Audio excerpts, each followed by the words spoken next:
Ever since I was a young child, I wanted to be a teacher. I used to line my teddy bears up and force them into maths lessons and English lessons and French lessons from a very early age.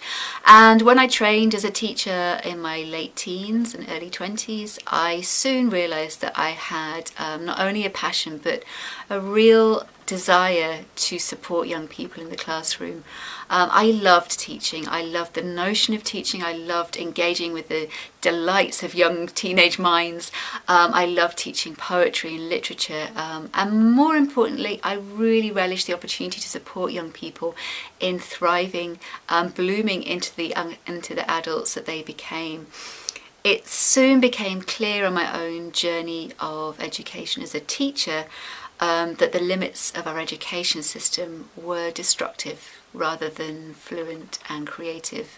School has become more about competition and stress than it has about nurturing emotional well-being. And our young people are being forced into an environment that is individualistic and competitive rather than collaborative and nourishing. For myself, this seemed to be a complete disconnect between what I knew education could be and the opportunities I had within an education system. And so I made the decision to step aside for a few years and reevaluate what learning and education actually meant to me. At the very heart of it, education is about love. This may sound completely obscene when you think about a notion of education being a rigid model. But if you do not have love and empathy and compassion at the heart of learning, then really what is it for and what are we doing? All of our young children are learning constantly from the world around them. Their brains are being moulded and shaped by the world in which they live. And so it feels fundamental as an educator that you are teaching children how to love. You're teaching children kindness. You're teaching children compassion and empathy at the very beginning, before you teach them any of the knowledge and information that comes through that.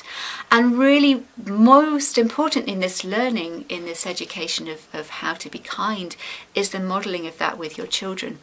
For me, it made no sense to me that some of my teaching colleagues didn't like children. I found that quite baffling when I first started teaching, that you could be working in an environment surrounded by inspiring, creative, talented and inquisitive young minds and not enjoy the beauty that lay within these young people. And yet I met many teachers who were in it for many other reasons apart from children.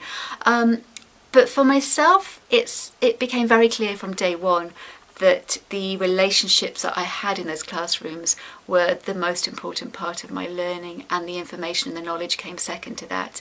It's very clear as a child, if you walk into a classroom and don't feel welcome, or if you walk into a classroom and don't feel seen, if you're learning from a teacher that doesn't like you, if you're learning from a teacher that doesn't see the little human inside you, you automatically have a disconnect from the person that you're working with. And so for myself as an educator, the most important part of any of the teaching I did was to engage empathically with the children I taught. This wasn't or isn't a revolutionary way of being. This is just a human way of connecting.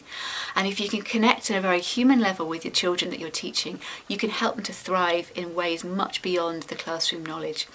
So as an educator in a school environment, I felt there was a limit to what I could achieve, because I felt that there was a constant clash or a constant dichotomy between wanting to nurture the young creative souls in my classroom and having to carry them through these hoop jumping exercises towards competition and exam preparation. And what I was seeing was, and what we're all seeing, was a huge rise in anxiety and depression and in mental health that was partly being caused by a system that was squeezing out the humanity in favour of the roboticism of learning. So for me, that no longer felt authentic, and I stepped out of teaching to focus on a different way of educating and find a way that I could actually engage with what I believed in and actually support children in schools in a very different way.